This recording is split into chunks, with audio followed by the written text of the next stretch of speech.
In a world where horrid stenches and piercing screams come not from the realms of fantasy, but from the nightmare of reality.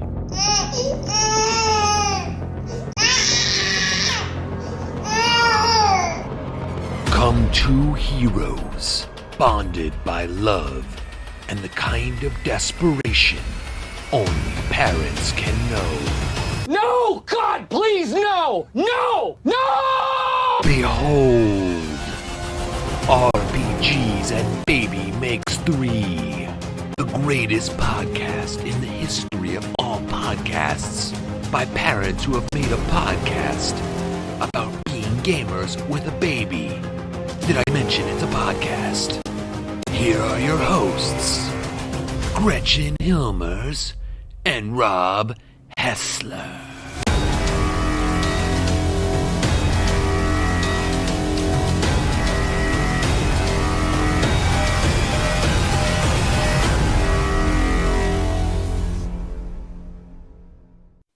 Welcome to a special episode of RPGs and Baby Makes 3. I'm Rob Hessler here with Gretchen Hilmers and our frequent contributor, Amanda Plagueman. This special episode because we're going to be talking about the controversy about Ernest Gary Gygax Jr. and the Return of TSR Games. It was a controversy that stemmed from an interview that he did on the YouTube channel and podcast Live from the Bunker, episode number 277. And for those of you who are somewhat aware of this, of course, it's been all over the internet. Everybody has been having comments about it. So I wanted to kind of read, I guess, probably the biggest quote that got everybody up in arms here. And it comes at about Wait a second. Not everybody who's listening to this maybe knows who this guy is. Do you want to... We'll get into that in a second. Let me just read this quote, though. This is why it was controversial, and then we can talk about the guy. Quote, there's a ton of artists and game designers and people that play, and recently they were dissed for being old-fashioned, possibly anti-modern trends, and enforcing or even having the concepts of gender identity. So I don't know. And then he made a comment also about American Indians, about his cat, and about many other things. So we're going to talk about the controversy about this and bigotry and all of that. And I'll mention here Amanda's screen name right now, and you might actually be able to see it. It says, "Screw Ernie with a pine cone." So that might tell you a little bit about your feelings. But yeah, let's kind of give the listeners here a little bit of a background here. So Ernest Gary Gygax Jr. is one of Gary Gygax's son, and of course, Gygax was the creator of Dungeons and Dragons, one of the creators of Dungeons and Dragons, and sort of the main guy behind it. So it's kind of a big deal when he makes a statement that ruffles people's feathers. Before we went on the air, Amanda, you were kind of talking about how you read the history of Dungeons and Dragons. Maybe you can kind of give a little bit more background here than I can. Well, that's a really open-ended question, Rob. Maybe you want to tighten that up a little bit? Okay, Gretchen, when you say we don't know who this guy is, you're kind of like we were sort of talking before we went on, you're a bit of the newbie here as far as not only role-playing, but like you don't care about all this history stuff. Amanda and I kind of can nerd out on this. Yeah, so I learned a lot of my history from Ready Player One. Not a bad source. It's a entertaining movie. Worse. Could be. Yeah, I know Gary Gygax was the creator or co-creator of D&D, and I guess he has a son, Junior. Things and stuff. So, obviously, but I listened to the podcast, and it bored the crap out of me. Oh my god. Let's just dive right in. What are our initial reactions? Because Amanda, you have "Screw Ernie with a pine cone." So let's just start with you. What was your reaction to this interview when you listened to it? Because obviously it came out on social media and everybody was all over it first. and then you listen to it after the fact. So kind of give your initial reaction to all of this. Right. Well, I first became aware of it with one of those like clickbaity articles that you see up online all over the place linking to it. And I gotta be honest, when I first saw it, I read the article, didn't bother to watch the video because I saw it was more than an hour long, said I don't have time for this, and I don't really care enough about artist or Ernie Gygax to get involved, so I just skipped it. And then you brought up wanting to do this podcast, so I said, I should probably watch the video and see what's actually going on. Because, being informed. Yeah, so what was the question again? I'm sorry. Yeah, so what was your initial reaction? Because, I think I want to bring something up here, too, because you mentioned that you decided to watch it because we're going to do this podcast. I will mention, I'm going to timestamp us right now. We're recording this interview right now. It's 7:38 p.m. on Friday, July 2nd. At this time right now, the video version of it, at least the YouTube, and I know that they do have just an audio podcast, but the YouTube has 14,376 views. You would think by the social media response that there would be more, in my opinion. Mm-hmm. It made me think, and this is the one reason why I kind of was interested in talking about this, is that, and you said, I didn't have time, you didn't care to watch it. I feel like most of the reaction was driven by people who did not actually watch the video. I agree. I'm pretty sure you're right. What always happens nowadays. True. But I think it's even that's how I get my news. The first sentence of the headline on the post on social media. I mean, how many times do we ask each other, Gretchen? You and I will be like, you say, "Oh, I saw this story," and we'll mention a headline, and then I'll be like, "Oh yeah, well, tell me more," and you're like, "Oh no, I didn't actually read the article." Sure, I did that yesterday. We do it all the time. We do it multiple times per day because we're all. I think there's a hurricane coming up the coast. I don't know. Yeah, look, Gretchen's there's a hurricane coming up the coast. I'm like, well, when is it going to hit us? What's the deal? Hey, until do we Enki have to research... evacuate? And nothing. There's nothing. There's look, just... until Enki research rings the alarm bell, I'm just gonna hold out.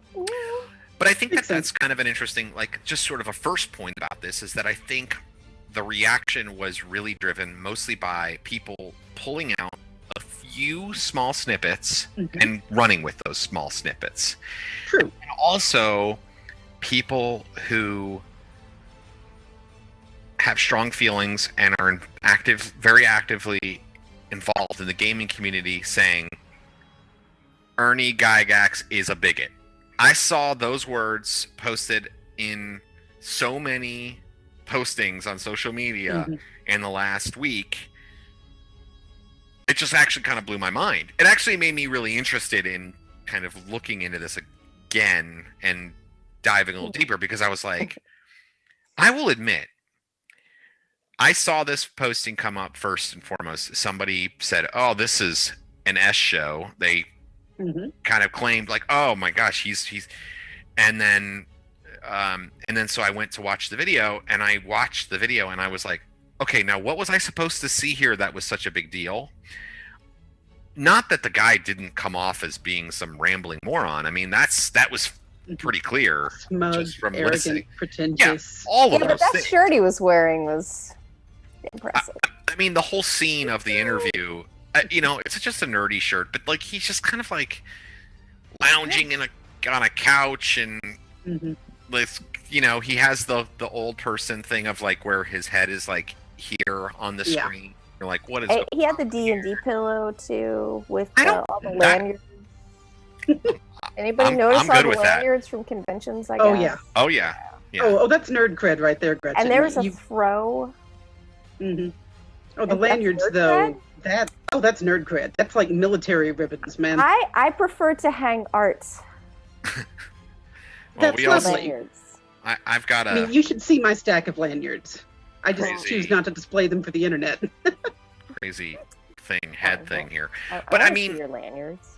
But the point being is that I just kind of read it as here's some wacky old dude who's being an old grognard talking about stuff. It didn't ring to me as being any more overly bigoted than any kind of person. I didn't really feel like he spent the interview railing against people. I just felt like, I mean, I just felt like he just was kind of like this like old idiot. You know? No, I feel like he definitely was throwing some punches at Watsy. Yeah, Wizards of the Coast. Stepmother. Yes. And, Yeah. Well, the stepmother. Mhm. I mean, but I mean, like, okay, like just give it some context. Okay, Watsy owns the company that his father founded.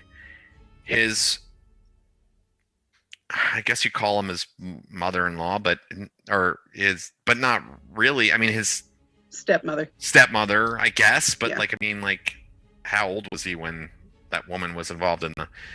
But it's like, of course he doesn't like those people. That's like human. 20s. Yeah. Yeah, I mean, and he said he was 63. Early 60s for sure. 61. He's 63 now. Yeah, he's in his 60s now. Yeah. Yeah. Okay. Yeah. That's a long time to hold on to some grudges. It is, but it kind of makes sense when you realize this is all he has. I mean, yes, he was smug, he was arrogant, he was pretentious. He has a woman. He said he had a woman. He does say he had a woman. He did say he had a woman. Yeah. He said he had a cat and a bird, too. But, yeah. I mean, really, I mean... A dog. He had to let his dog out. On him. Yeah, I hate to knock on him, but being the son of Gary Gygax seems to be his only accomplishment. Well, so that's what I was kind of thinking is, like, imagine who this person is, like, just as a human being. Like, he's probably been surrounded by sycophants his whole life. People that are like, your dad is the greatest. Mm-hmm. I want to get as close to your dad as possible, since that's not possible since he's dead. Mm-hmm. And even before then, he was a lot less accessible. It's like, here is this guy whose name is really famous, and he worked at TSR and was involved in that, and he saw the behind the scenes stuff. So like, his whole life is like surrounded by probably legitimate connection. Yeah, and people are probably always talking about how great they're not. He doesn't really confront, like you say, he's arrogant and all and smug and all this, but that's because he's surrounded by people who like reinforce that notion. Exactly. And so, I mean, that's not an excuse. I'm just saying, like, that's why he's like that. Very likely. I mean, he almost can't help it, though he should be helping it. I mean, you can't help the way that you're raised. You can't help the things that people helps put with on that, you. Though. Lots of therapy. Exactly. Yes. I mean, you can work to make changes. You can't change what's already happened, but you can work to make changes going forward. Yes. He's choosing not to work, to put in that work and to make those changes. I don't fault him for having been raised the way he was. He can't help that. I don't even fault him for being the way he is. I fault him for not trying to be better. I guess I can agree with you on that. Do you think he deserved the public shaming? I do. Yeah. I think so. What about you, Gretchen? So I read this great book, So You've Been Publicly Shamed, which I think is an amazing book. I really like it. And it gives an interesting perspective on some of these incidents. And now I am not part of the scene. I haven't been part of the D&D thing. I don't know. I'm just, Gretchen coming in like, I got some click-clacks. I'm doing some role-playing. I like to play crazy cat ladies or throw one in somewhere all the time now, if you haven't noticed. Now, I just kind of feel like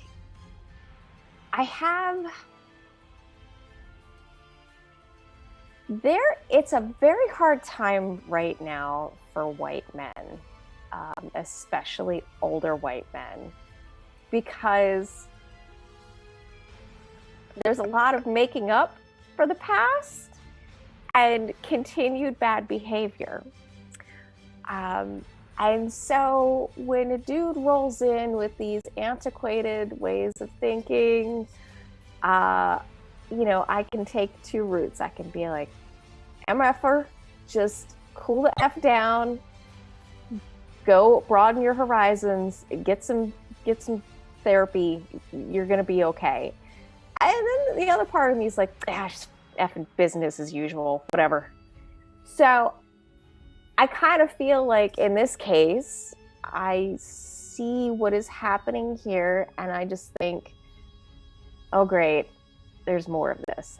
And I've been encountering this a lot lately because, June was Pride Month, and all of these social media pages exploded with threatened white men. And so I've just had a month of seeing these gentlemen, these fellows, pitch a fit.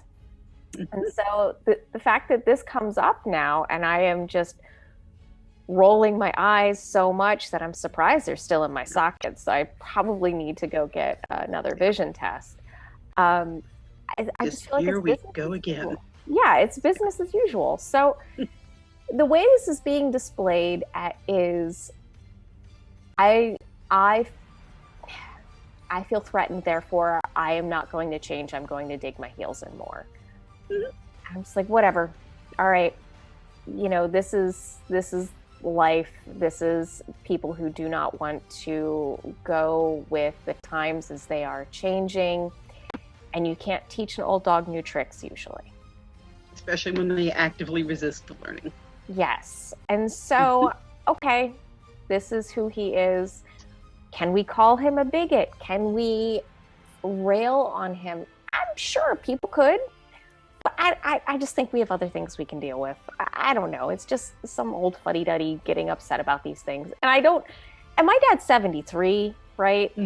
I wouldn't call him a fuddy-duddy. I wouldn't say that he has antiquated ways of thinking. He genuinely tries to change what he says and how he approaches life. He's very socially progressive. That's true. Yes. But that's the key point. He's trying. Yes, and he actually succeeds. He's really good at it.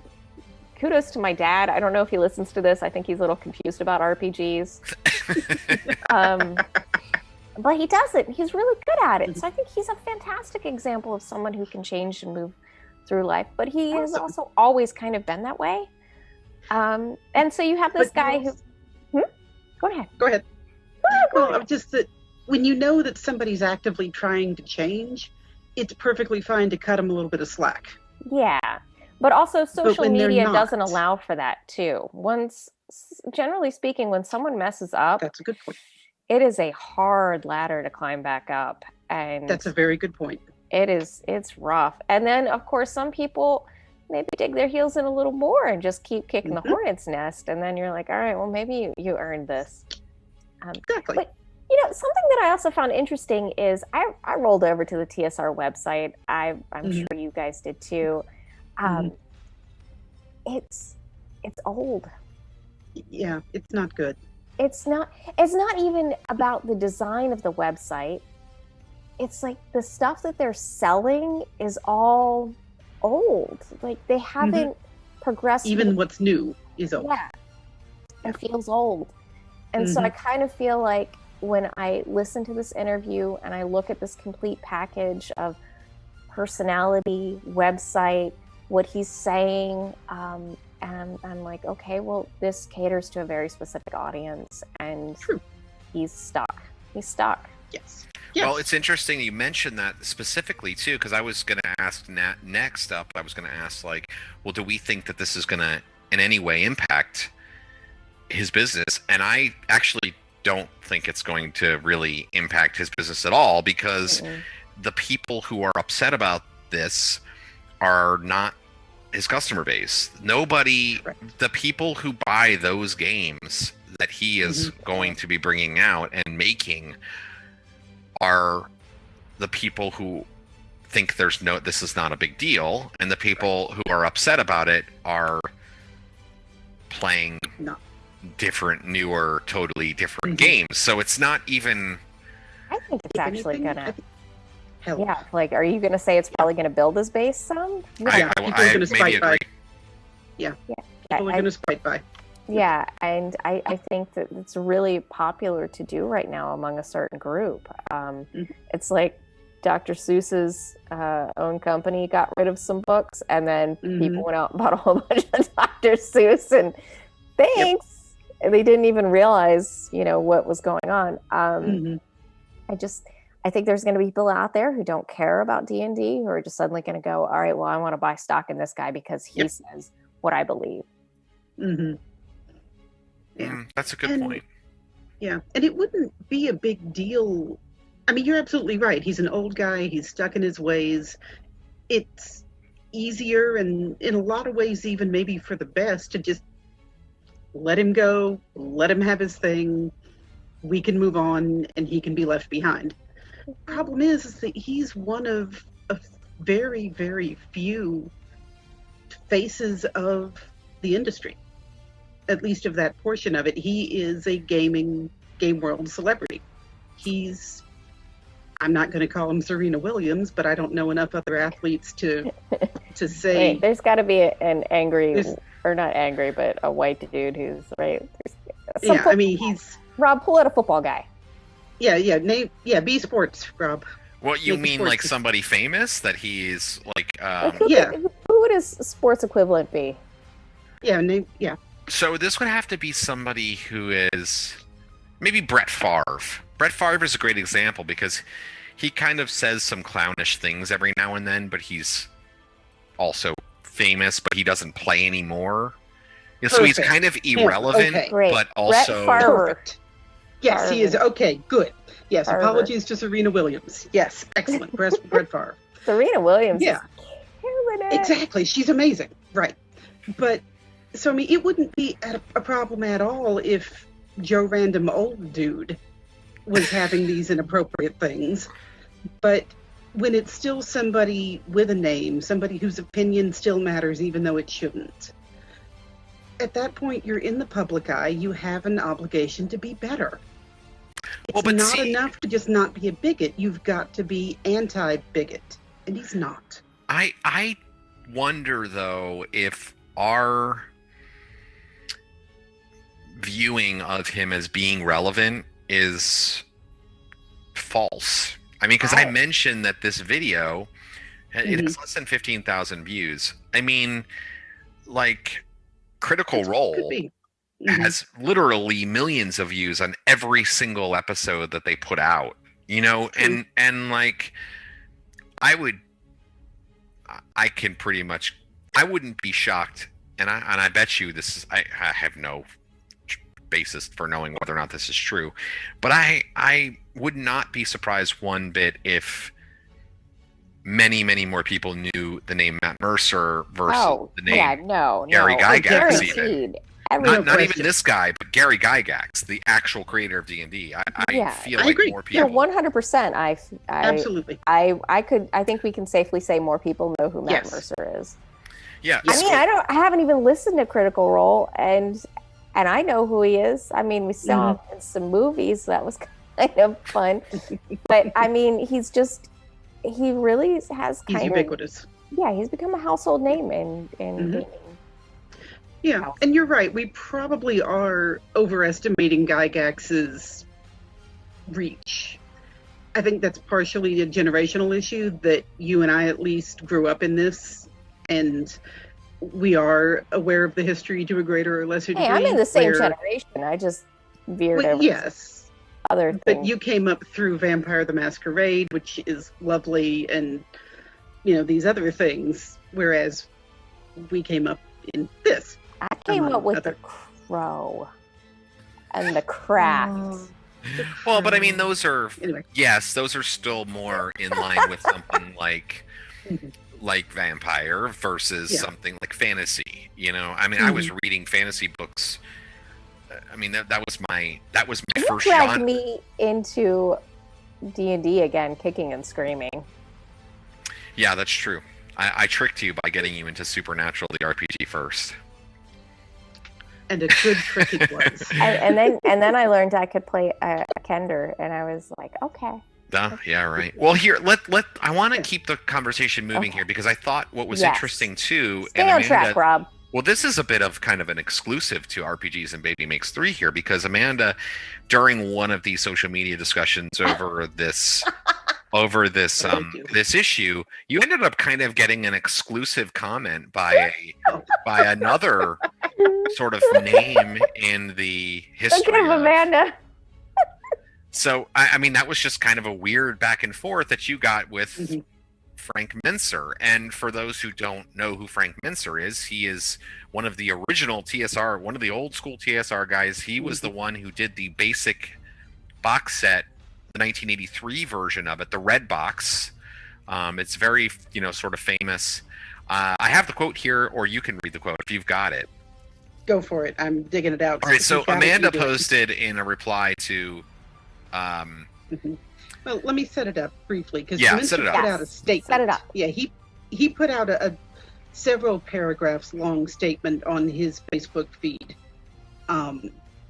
basically saying that everybody should be allowed to do whatever they want as far as gaming goes, and that we should all live and let live, and that it doesn't matter if somebody has all of these inappropriate opinions and attitudes and beliefs, that everybody's welcome at the gaming table. To which point I posted my response. Go for it, Rob. Yeah, and so the response was, so it sounds like you're saying that, and this is Amanda, so it sounds like that you're saying that racists, homophobes, misogynists, and other bigots are welcome at your table as long as they aren't actively, in all caps, performing their bigotry at your table. What they do away from the table doesn't matter. I must respectfully disagree. A bigot doesn't stop being a bigot when he picks up the dice. When he picks up dice, he's still not welcome at the table or anywhere else. To which Frank Mincer responded, if any of that surfaces in game, I shut it down. Otherwise, yes, I don't care what happens away from the table, out of my presence. Thank you for your civility. We can agree to disagree and follow the gaming paths we choose, is what he responded. So he responded to your comment, and I think he made it very clear what his position was. And I thought that was kind of a pretty remarkable comment on his part to own up to that idea. But it got me thinking, because we, in our gaming group, I would say that the group of the three of us and the other gamers that we play with regularly, Greg, Bianca, Brian, others that we have played with in the past, Anthony, Blakely, all these folks have a pretty progressive way of thinking. But we also did have some people who had some pretty different political viewpoints that played out in our game for a while. And I'm not going to call those people out by name here, but I would say that in some ways I disagreed very strongly with some of their political viewpoints, and I don't necessarily know that they, and this is one of the reasons why I don't want to mention them by name, but I don't necessarily know that they would be particularly supportive of the LGBTQ community, of gender diversity in the games. I feel like they would be the kind of folks who would be highly opposed to the changes that are being proposed in a lot of the modern game systems, in particular Dungeons and Dragons. So we had them at our table. And ultimately, it didn't go well. It didn't ultimately go well, but we ended up getting them out of the game not for those reasons. We got them out of the game for in-game reasons. It was personality. Say we got them out of the game. I think that's a mischaracterization of what happened. Well, how would you describe it then? Their actions led to them being dismissed from the game because it was causing conflicts with some of the other players, I would say. I think that's a better way to put it.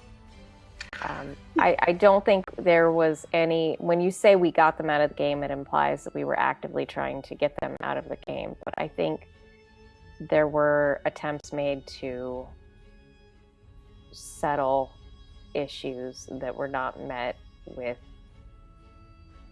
I think certain things just got too far.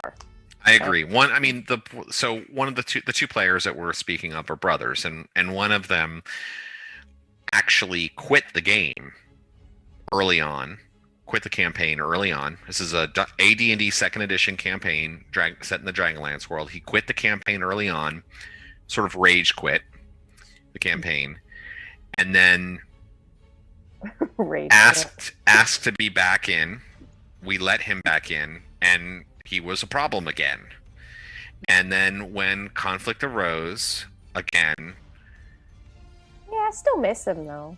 Yeah, but there's the thing: are we saying that the the way we always dealt with these two players that had viewpoints that we might find objectionable? Like, if we really got down to it, the way we kind of dealt with that is we just never talked about those things with them. We treated them like family. We did treat them more like family. Actually, it was like no politics, yes, religion on at the table. Around them. Yeah, we did. Because you can see now that they're not a part of the gaming group. Like, we can have conversations about these, like some political topics and things like that, because we're not engaging with people who have dynamically different viewpoints than us, that it would cause a conflict during the session. But I guess what should be questioned then is the tolerance incremental? If I knew someone was a Nazi or a white nationalist, I don't believe those other two were white nationalists, then I wouldn't, well, I guess there's some disagreement there. For those who are just listening to this and not seeing the video, Amanda's head turn spoke 1,000 words just now in response to the white nationalist comment. I mean, do you think they're that Italian? I don't. That's never stopped anybody. I hate to say it. Yeah, but I don't know. I don't think that they're nearly as intense on the subject as folks that we typically point out as being so. Let's put it that way. So but then there have been discussions. Then I think sometimes being exclusionary makes it so people can't learn to change, but I also think that some people dig their heels in and will never change. And I don't know. Yeah, that's the thing, is like, how do you find that balance? Like, I mean, to a certain extent, aren't we saying, well, we want our table to be a certain way? And I mean, it's interesting because it wasn't even just, so there was the like personal philosophical differences in terms of what we believe about how others are treated in the world should be and things like that, like on a political level. But then there was also sort of this philosophical difference between us as players in a game sense versus them as players in a game sense. In particular, with one of the brothers. The other brother was, I think, a little bit more willing to be flexible to what the game we were actually playing was. But I think he left for family solidarity, which I can respect, even if it wasn't, something I would have done in his place, but I can respect family solidarity. Well, that's not the reason he gave me. Oh, really? Mm-hmm. Interesting. Okay. So, okay, I mean, fair enough. I mean, that doesn't mean that that's not the reason. That's not part of the reason, or that's not. But I mean, but the broader point is that we had these folks in the game who might have had opinions that we would have found really objectionable, and the way that we dealt with it was to not discuss it. And then, to a certain extent, that's kind of what Frank Mincer is saying. He's like, well, how you think, what are his exact words? If any of it surfaces in-game, I shut it down. Otherwise, yes, I don't care what happens away from the table, out of my presence. Well, see, here's an interesting thing. So, Rob, you address a lot of interesting things in your games. And so one of them was hobgoblins. We'll just pull that one out. Always supposed to be evil. And yet we stumbled upon a very peaceful type of... Well, I wouldn't say peaceful. Well, not peaceful, but they weren't, like, going to go around ripping people's heads off. Okay, regimented. And swung a different way. And I think that can show that people who are stereotyped as being evil it's not always the case. And, you know, I think sometimes you can have teaching moments in these games. You can, but by the same token, you know, emotional labor is a buzzword going around right now, and I try to usually avoid those. But how much emotional labor are we required to do to teach these people? Yeah, it's true. That's true.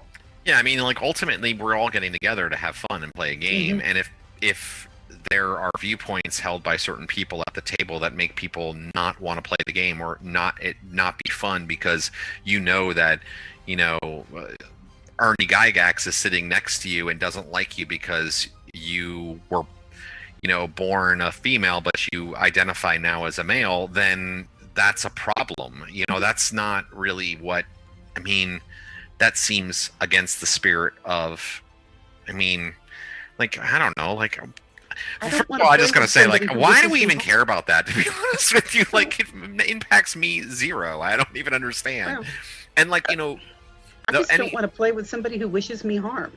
Yeah, exactly. So I think that's a big, I mean, I think that's a part of it, but I don't know that he was really necessarily saying that in that interview either. I don't know that he was really, like, saying in fact, he kind of pointed out other developers. He's like, well, some of these developers were having gender identity, like non-fluid gender identity, and it's essentially what he was saying. Yeah. I mean, so I don't know. It's an interesting topic. I mean, we'll see. I mean, are we gonna have, like, how open, like you said, how open do we want to be? I don't think it impacts, it's like I said, I don't think it's going to impact their sales at all. You say that they might even increase. I kind of agree. I think that could be. Not a lot. It certainly helped their publicity in terms of creating awareness for their core audience, which their core audience is, I mean, to be frank, grognards. Yeah.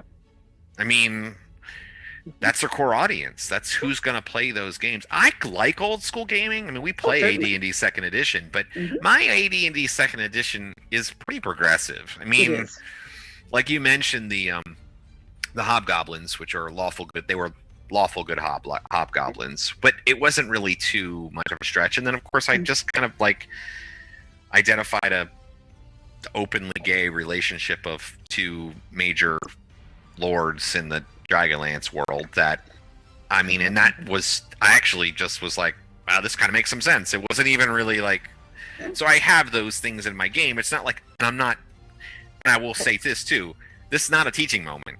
I just do that because it's my game and it makes sense to me. Yeah. You've already blasphemed against AD&D in the first place by allowing, a female character to have percentile strength. I think in Second Edition you can, right? Second Edition does not allow female characters. They have to be. I thought it was just that was a Gygax First Edition thing. I could be wrong, but I thought it carried over. But I don't know. Oh, yeah. I mean, even Amanda had a like shocking, like, oh my goodness, what were you going to say? About the percentile. Yeah. Oh, okay. Yeah. So in the original First Edition Dungeons and Dragons, Gary Gygax did not allow female characters to have percentile strength, the higher levels of strength, whereas male characters could. So women were inherently weaker in the game, in the rules of the game. It was like literally written into the rules that was the case. But I mean, I also have like diversified the Knights of Solamnia, not only in terms of gender, but, you know, and you guys haven't really encountered it, but also like in terms of racial makeup. Like for me, I don't really think it's critically important to say that Solamnia is a nation of light-skinned, essentially white knights who are mostly men. Like that to me doesn't really make any, like, it doesn't make the game better for me to make that. I didn't actually picture it that way. Well, and like to me, like what, like there isn't, I don't think there's a narrative, there's no additional narrative value by making that distinction. Hey, wait, I think one of the new things that they're doing is trying to do away with the idea of evil races. Is that something that's come up lately? From Watsy, awesome. Yes. Races that are inherently evil. Right. I like that. One of the things that they're doing, which is interesting, is that they're defining drow elves in a new way, in that they're saying that they're not getting rid of the drow that we know were worshippers of Loth, who are these evil, matriarchal society that worships Loth and all that. They're adding additional drow societies that have more diversification. So of course there can be a cult in any race that is like this evil cult. I mean, like human. There's so many, and I mean, like in real life. You know what I mean? So, like of any racial makeup. But I think what they're saying is that you're not inherently born that way. And I have mixed feelings about that. I think one of the things is that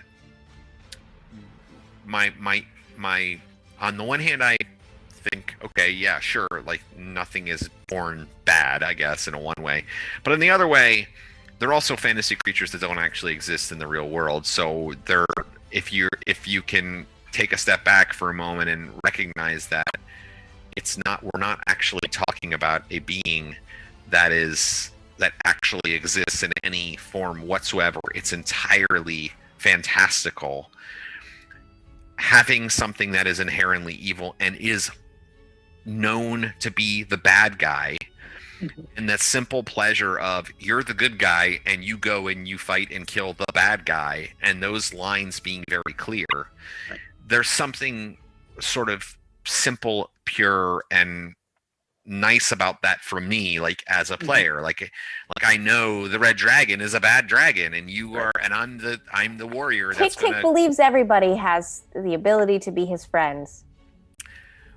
I think anybody, and that's the thing though, is that they've already kind of defined that, there's always the, you look at Drizzt, or Drizzt, or however it's pronounced, and there's the exception, and there's always those kind of things. But I think but you couldn't have that exception if you didn't have the rule.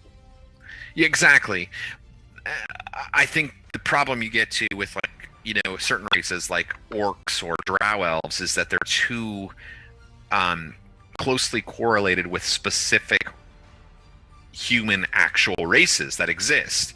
And there have been depictions, for example, the cover of Queen of Spiders, which is a super module for first edition.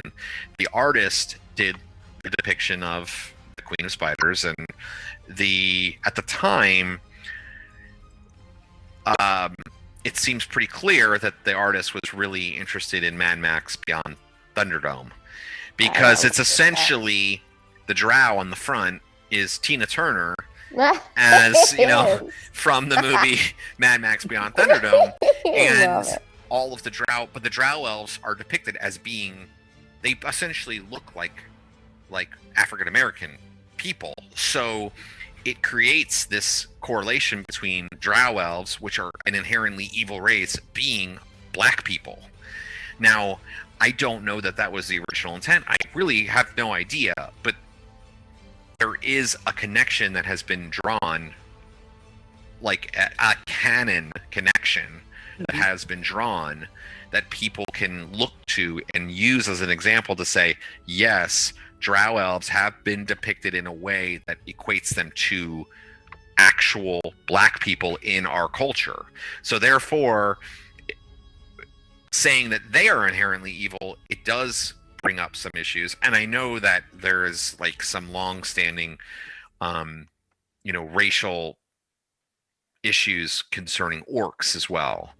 But I think like when you start talking about like giants or dragons or something like that, they're just monsters. They're not real. Like they're not anything. They're just monsters.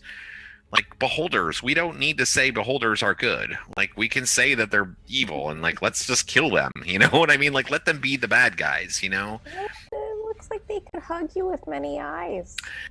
If a game master wants to decide that there's a good one, like I think there's in the canon of D&D, I believe that there is a beholder, I think, in the Forgotten Realms setting in Waterdeep that is like head of a thieves guild, and I don't think they're chaotic evil. I think, and they're evil, but they're not like shoot you with all their eye beams evil. They're more like They're not mustache twirlers. Yeah, I think it's like called like Xanathar or something like that. But they can be like a twirlers. It's well, that's the that's Let me go put this dynamite on the train track and tie the maiden to it. I mean, that's what it is. That's what those evil villains come from. The silent evil film. for evil's sake. Yeah. So I think there's always an opportunity for us as game masters to make the decision that we're not going to have something that seems evil be evil. Right? Yeah, absolutely. Yeah. Well, anyway, let's round this thing off. So you only give him power if you pay attention to it. Well said, actually. Reasonable. Yeah. All right. So I guess the lesson of this podcast is ignore Ernie Gygax unless you're screwing him with a pine cone. Yes. Is that what you're saying there? Yes, that is what Amanda is saying. And with a pine cone. I mean, any final thoughts before we end this thing? And there's many different types of pine cones. We have 9 pine trees. You can see all the stages of pine cone. Some of them look... You know what? I'm going to tell you right now. I don't want to be screwed by any type of pine cone.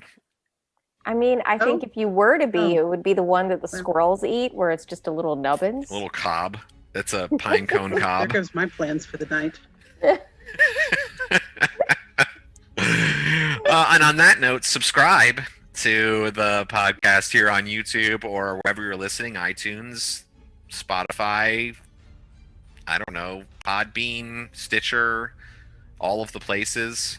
Pandora. Actually, we're on Pandora too, which I don't know how that happened. Don't remember doing that, but subscribe. And if you're listening to us on iTunes, leave us a 5-star review for our witty commentary. And also, if you're on YouTube, you can also make comments about how smart and good looking we are, because you can see us. Right. Anything else to add? Mercifully, we will let these people go then. Moo? No, that's tomorrow. Pathfinder. Tomorrow. Yes, the murder moo. No all right, well, take care, you all. Thanks for tuning in. Yes, thank you.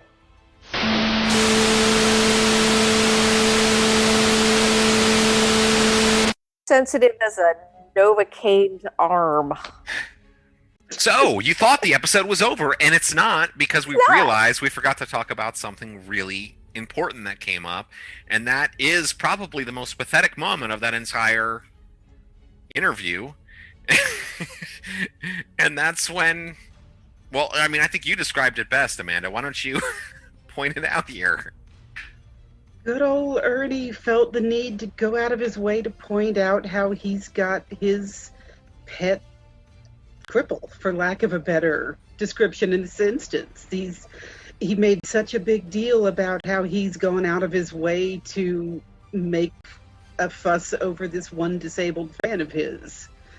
And on the one hand, great. I'm glad that this guy got to meet his idol and got to be involved, but I mean, this is right up there with I can't be racist, I've got a black friend.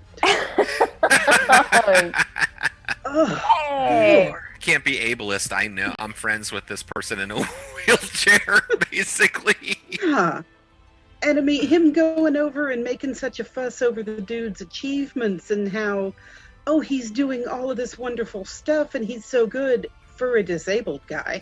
It really felt like that, didn't it? It was very much that, like, can you believe that this person who's lesser than all of us was able to play games?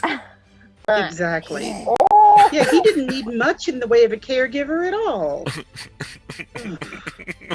That was really... I'm sorry, was that my outside voice? That was... And I don't... like... It's just so weird to think where that comes from. You know, like, where does that kind of thinking... Like, how does that thinking stick around? You know, it's... I will say this, though. Thinking that he's exhibited throughout. Hey, didn't he have that letter framed? He had the letter framed, yes, right? He framed the letter from the crippled guy. And he yes, showed I'm it to the deliberately camera. He's like, using check out scribbled. my letter. Yeah, because I mean, this is offensive. I mean, I'm personally not offended. I'm not really capable of being offended anymore, but this is offensive to any sensible person.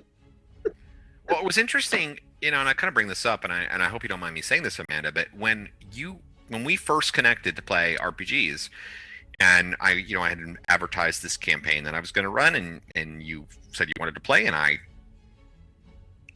thought you would be a great fit, and I remember you actually said to me, you said, I am in a wheelchair. I can understand if you don't want to have to deal with that if that's too much of a burden. And I was like, do people actually think like that? Like, Yes. I was like, of Yes, course they do. not. That's like, Oh, I don't man. care about that at all. What does that have to do with No, your but- mind? Well, that's just no, Rob. That's just it, dude. You're not really thinking this through, because I didn't know at the time where the game was going to be taking place. What if it was something as simple as we're playing in a third floor walk-up apartment? I guess that's true. There is Yeah, a but certain. I've seen you get up to a second floor apartment. We got Oh, you. I can get up Yeah, anywhere. There's no problems. You're like, you make it happen. Yeah, I mean, but I guess, kind of in doing this is that, like, but it still kind of blows my mind when I see that kind of thing, because it's so Yes, it still matters. ridiculous. And also, just by the way, like I'm not in a wheelchair, but like I got some other issues, like you know what I mean? Like, I a didn't baby. say it. one of Y'all the got things baby brain, both of you. we all bring our own issues to the gaming Can't table. argue. Like, you know what I mean? Like, Not argue. I'm so brain dead. How do I run a business? I don't know. fumes, Shout out to my that's office how. assistant. Thanks, Jen. Well, let's face it, y'all are running on muscle memory more often than not. A lot of times, yeah. That's interesting, though. Yeah, I'm glad that you brought that up, because it's so funny, because I know that everybody sort of focused on the commentary about the gender stuff, but I mean, there was like it was really just more. I think it's just that he's so unlikable that it almost makes like we're all going to read into whatever he has to say in probably the most negative way possible, because he's just like a prick. Like, nobody wants. Everybody's got that uncle. Oh yeah, He's everybody's awkward uncle. I mean, even in the video, you can just see it. So I'm going to throw this out there. He kept making kind of a big deal about him not drinking anymore. I heard that too. Yeah. Is there a history of alcoholism, perhaps? I mean, because There that is, could explain yes. some things. Well, Hmm. if there is. Interesting. Well, look for Star Frontiers. Probably not, because it doesn't sound like they actually have any sort of right to make that game. But we'll see. For that matter, maybe their Giant Lands Kickstarter will be fulfilled eventually, sometime 5 years late. No, Well, it wait, was interesting. never mind. Yeah, he was talking about how poorly they did that Kickstarter. And blaming Kickstarter. That was very strange. I'm like, no, 5 years is not Kickstarter's fault. And everything that he was complaining about was, taxes and fees and things that are innately part of running a business. that And he also was clearly involved stated in. when you sign up for it. Like, Right. it's not, There are no it's- surprises. yeah, it's not like, oh, That's you why mean you you're have to taking. sign that big long form, or say. And that's why you bump up the money, your goals that you're looking to earn with your Kickstarter, to take that fee and taxes into account. And I mean, I will tell you this too, is like, and I'm sure this is true for many of our listening audience. Maybe it's true for you as well, Amanda. Is that I backed plenty of RPGs on Kickstarter, and one of the reasons why I back RPGs on Kickstarter is because Kickstarter says, "Oh, here's the game you might be interested in," and I see the game because I've backed games on Kickstarter before, Right. and end up ultimately backing it. And certain developers that I found because Kickstarter pointed me in their direction, I love their games, and so I continue to back future games. So in a lot of ways, Kickstarter is responsible for those people ever selling me anything whatsoever. So like, it's not like they're getting nothing for the money that they are giving to Kickstarter. Like, I would probably not have known about 90% of the things that I backed if I hadn't known because of that reason. So Kickstarter is in a very real way behind the indie gaming revolution. Zine Quest, right, I mean, like, is a hugely successful indie gaming publishing event that happens, you know, in early part of every year. That each, like, it's a big thing they do at Kickstarter, and so like it really helps a lot of these indie gamers. I'm not like, you know, like a shill for Kickstarter. I mean, I'm sure there are things to complain about Kickstarter, but I mean, it's also like there's give and take there. They're a business that's operating, but they're also a useful resource for people making games. So it's interesting Frank Menser also failed in his Kickstarter, although he was trying to get $250,000 for his, and he raised 60-some thousand but failed.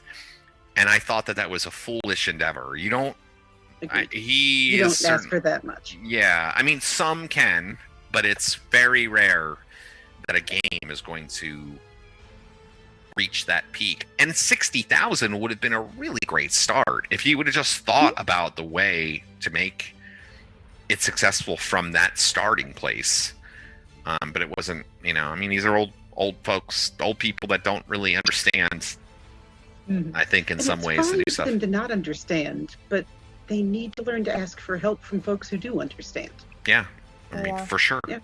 And there are people literally out there, game designers, who do little classes, and you can contact them and they will help you. Like, I'm just thinking of and I'm forgetting the guy's name, but the guy who runs Nerdburger Games, who did the game based on Low Stakes, What We Do in the Shadows, the game based on Low Stakes, which I love that game. And What Once Went Wrong, which is a game that's based on Quantum Leap, and he's done some other good games that are really fun, really well designed games. He had a how do you do a Kickstarter, and he's had some very successful like how do you crowdfund series, and it was $20 per part of the series, and it was a 3-part series. For literally $60 you could learn how to do all of the things that you need to do to run a Kickstarter successfully. So we're not talking about like some massive investment, you know, for that like matter, YouTube has videos. Oh, right. For that matter, literally, you could probably watch this video that you're watching right now and then go over to another video and learn how to do Kickstarter. So, for that matter, Kickstarter has videos. Yeah, true. But I mean, even like very specific to gaming. So, anyway, we'll shut up now. Speaking of videos, I want to go watch a movie with some popcorn. So we'll end this podcast. Thank you for listening to our bonus episode. At the end of our bonus episode, if I didn't tell you already, you should subscribe to the YouTube channel and also carrier iTunes. Pigeons. Send Gretchen carrier pigeons. Send me pigeons. Though I will say I have recently learned that if I want bird feeders and birds in my yard, I will attract birds of prey who will murder them. So maybe it's a bad idea to send me carrier pigeons. And the backyard was really smelly at certain points because of dead animals. Oh dear. Not anymore though. Well, we accept no responsibility if your carrier pigeon is killed on its way to delivering us a message. And with that, and for that matter, even if the birds don't get it, I might. There you go. There's not a lot that I get these days, to be honest with you. Goodbye. Let's go. RPGs and Baby Makes 3 is a production of Gretchen and Rob sitting on the couch.